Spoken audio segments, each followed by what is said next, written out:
Welcome to the Reach the Stars podcast. I am your host, Jonna Willoughby Lohr, and today my guest is a friend of mine who I have known for a really long time, like an extraordinary long time. We met when we were in grade school, and her name is Nicole Majewski, and she is currently living in Mexico, which is super fun, as you can see by her background if you're watching the video. She is a mother of 3 young boys, and she lives in a small town on the Pacific coast of Mexico. She is a creative advocate for play and alternative education. She's passionate about nature-based and interest-led learning in early childhood, holistic health, and alternative lifestyle choices for all types of communities. She currently serves as the director of education for Entre Amigos Foundation in Nayarit, Mexico, and she hosts creative workshops for kids and adults in her community, among many other things. Welcome to the show, Nicole. Thanks, amiga. Hi. I love the fact that you are recording this outdoors, which is so fun for anyone who is watching the video. If you are currently listening to the audio, you can go and check out our YouTube channel and watch the video of this, and you'll be able to see her fabulous tropical surroundings. Meanwhile, I'm here in Buffalo, New York, wearing a sweater and a scarf. So, Sorry. No, she's got that nice tropical warm weather out there. So why don't you tell everyone a little bit more about your story and how you ended up living in Mexico when you came from frosty, cold Buffalo, New York? Yeah, sure. I grew up most of my life in Buffalo, New York. My parents live there, and all my family on both sides, most of them still live there. And we went to school together, primary school, grade school. And I don't know, it was kind of, we were raised in an educational system that really was about kind of the end result was getting to college, university, right? So that was like kind of the direction of life for most of the people around me at that time in my life. And I didn't really feel like that was the biggest end all mission for me. Even at a young age, I recognized that that wasn't really, it didn't feel satisfying to me, where all my classmates and my friends, that was really what drove them. So early on, I knew that I had bigger plans, and maybe I didn't really know what they were. Of course, I wanted to be a ballerina for a while, and then I thought I was going to be, a musician, and then I played music for a year, and that didn't happen. And so I just didn't really feel that Buffalo was my forever home, and that I was going to be in university for 100 years. So fresh 21-year-old, I have an amazing friend and an older woman that lives in Buffalo, New York still. I won't tell you who she is or where she works because everybody will figure it out.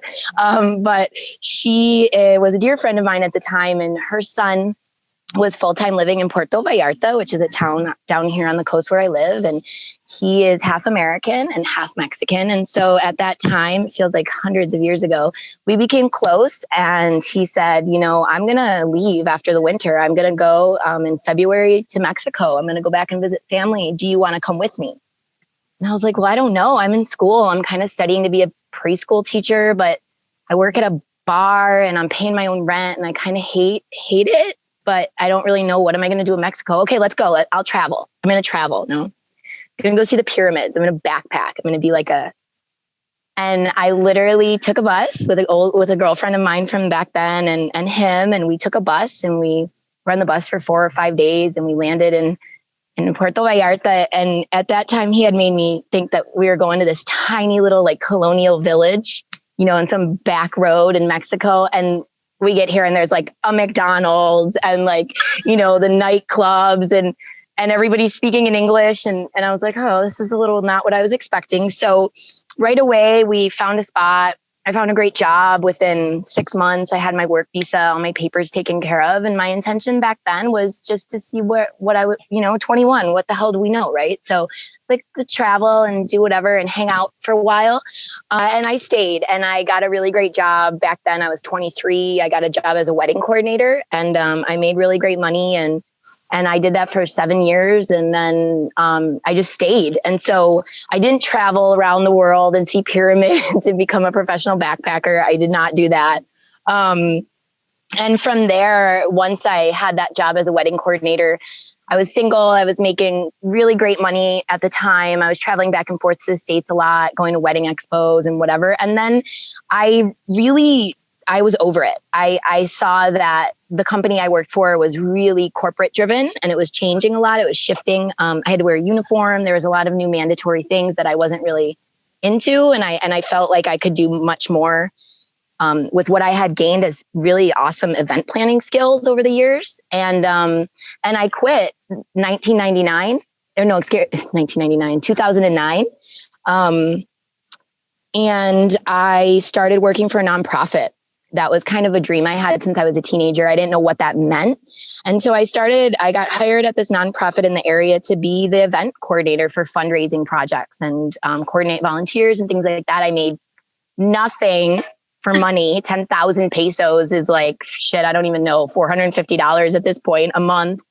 So I dropped almost 60% of my income, but it was something I really wanted. And ever since then, I've been kind of working on my own. And then shortly after that, 2 years later, I decided to get together with my partner, the father of my children. And we started making a family right away. And so last summer is when I accepted this job. My girlfriend offered me here where I am now to be the education director. And so that was the first time I had gone back to work since I became a mom. So my oldest is 7. So that was really a hard transition for me. But yeah, I've been here that long and I kind of never went back in terms of like living back up north. So yeah. It's funny for anyone who has like heard like bonks in the microphone. She is like swatting bugs away from her face. If you can't see that, because this is real life. She is outdoors recording. I love it. It's like makes me feel warm that you're like sitting there in the sunshine. It's beautiful. I'm sweating. Sorry. No, it's great. So when you first moved to Mexico, I mean, we all took Spanish when we were in school, but were you fluent in Spanish at that point? Or was it like you knew some stuff and you just kind of did a immersive crash course? I mean, a little bit of both. See, I think like for me, I was really lucky because I took Spanish as a kid in the same school, same teachers. I'll never forget. One of them was Dr. Jackman, right? That was our Spanish teacher. The best. So reflecting back on the lessons, like really rocked it because a lot of what I carry with me from then served to be more useful than what I learned in advanced Spanish in high school, which is ironic. I studied Spanish through my last year. In high school over at City Honors. So that was a huge plus because I had already been practicing at that point in high school. I was already writing essays and like doing a little bit more advanced translation stuff. So I had that under my belt. And that being said, my teacher in high school was Castilian Spanish, very formal, little old lady, really serious. Her accent was something that I have never heard since. So landing here with young people and kind of like a slangy, more colloquial group and language, it was challenging in the beginning. But like I said, I had the vocabulary, a lot of, numbers, verbs, a lot of that basic, how to conjugate those really important kind of big verbs that you use day to day. And honestly, my best lessons and like what I believe helped me excel was the jobs that I had and the versatile available like vocabulary exposure. So for example, when I worked in weddings, I had to learn Spanish kind of on the fly because we worked where boats were. So about boating and like sailing and stuff like that, and about ordering glasses and ordering desserts. And so all kinds of things. And of course, I chopped it and destroyed the language millions of times over the last 18 years. But I definitely had a head start with what I was exposed to as a student at school, for sure. Mm-hmm. Yeah. That's so cool. I admire that you are just totally fine with saying, you know what, I'm just going to like go and live in another country where they speak another language and just like do that.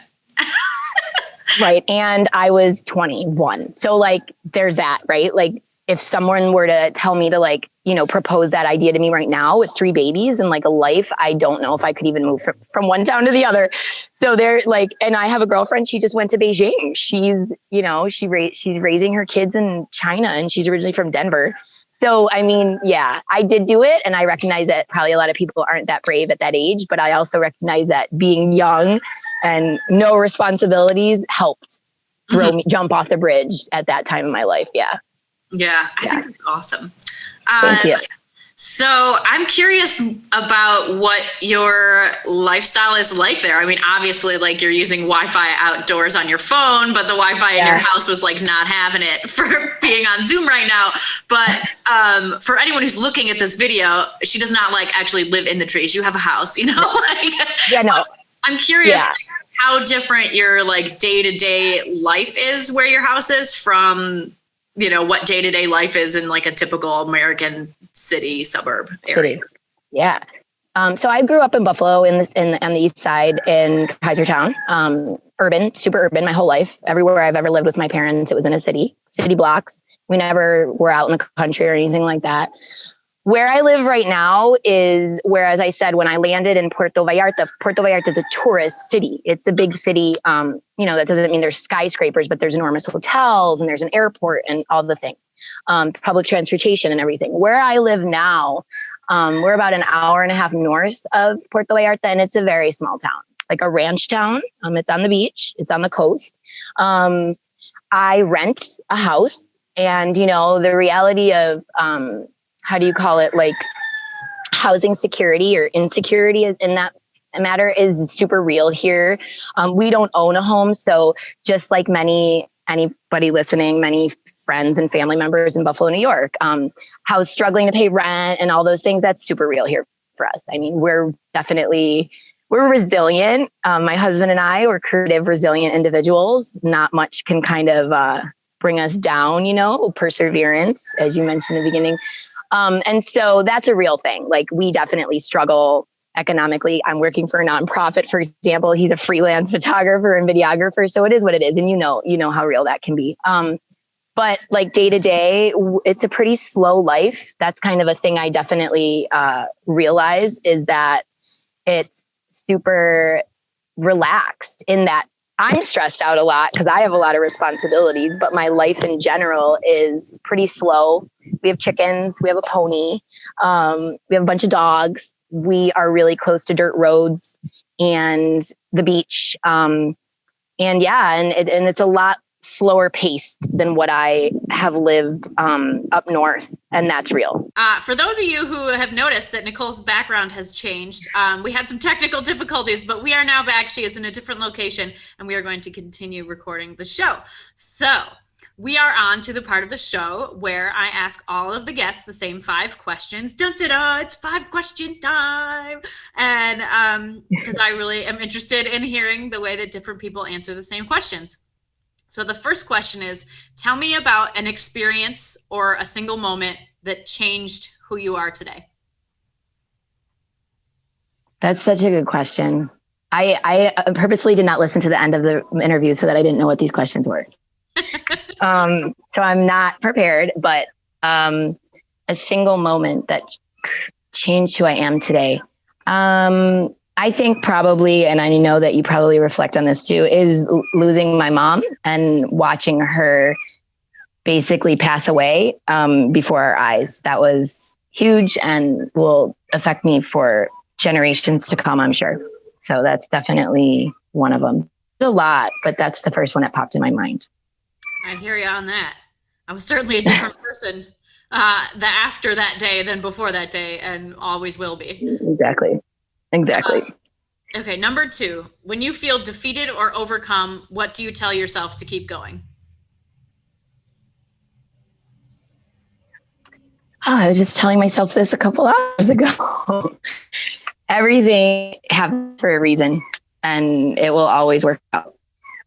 So, and faced with resilience and hardship, economic struggle and frustration, and being mom of many, that comes up a lot. So everything happens for a reason, and everything will work out okay. Cool. Okay. Number 3, tell me about a way that you overcame a failure or a mistake and what you learned from it. That's a really good question too. Let me see. I feel like over the years of different kind of stages of our lives, you know, when you're young and just getting out of university, or when you're deciding what career you want, or maybe you make a career move, a lot can feel like failure along the way in different ways, right? Macro level or enormous, like life fails. And I feel like a lot of times that isn't necessarily a failure per se, but it might appear to one to the society or to our silly chatter. I think that I made a decision to open a cafe almost 2 years ago here in the tiny little town I'm in. And while I loved it and it was fun and I was able to get some great life experiences and drink a lot of coffee with some awesome people, I had to close because the property sold and a million other reasons on a list. And I feel like in the beginning when it first happened, it felt like an enormous failure based on what society feels is important in terms of success or fail. And it was hard, and it was almost like, I mean, and I'm sure anybody listening out there can understand, almost like an ego hit bigger than anything. Like everybody was always so supportive and nobody was ever like, wow, you really failed at this initiative, you know, but it definitely was like, damn, I was hoping it was going to be open for a decade. But reflecting back again, everything happens for a reason. And it was exactly what it needed to be for me. Number 4, what one trait or habit is most responsible for keeping you on track? On track. I'm not on track. I don't have one. Probably my like Capricornian, really nerdy like, need to achieve, and knowing that I like to tick it off the box. Probably that's like what drives me, even when I'm sleepless and penniless and just trying to get to the next thing. So that probably is the saving grace. Making to-do lists? Yeah. Okay. Number 5, what's the best piece of advice you've ever gotten, and what advice would you give to other people?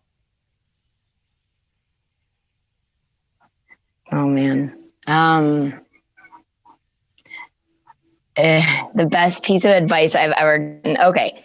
As a young mom with a new baby, I had amazing friends that threw a party for me, like a baby shower. And the one thing that kept like stuck out of all the great, you know, fluffy things people had to say about being a mom was sleep when baby sleeps, eat when baby eats, and you can never go wrong. And it might sound so silly, but just sitting here and reflecting on like the best thing that like stuck with me and that like got me through those insanely intense, hard, gnarly times of a tiny baby, that was real. That's super real. And of course, a million other sage bits of wisdom that people have shared with me over the years, but that for some reason was the first one that came to mind. And the best advice that I think I can give others is something like, you know, don't take it personal. Don't hold it with you. Flow, let it go, surrender. Know that we are not in control of pretty much anything.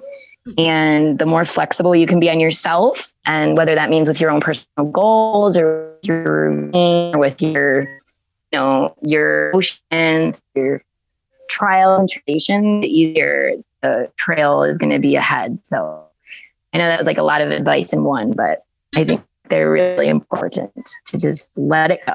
I think it makes sense, so, yeah. for sure.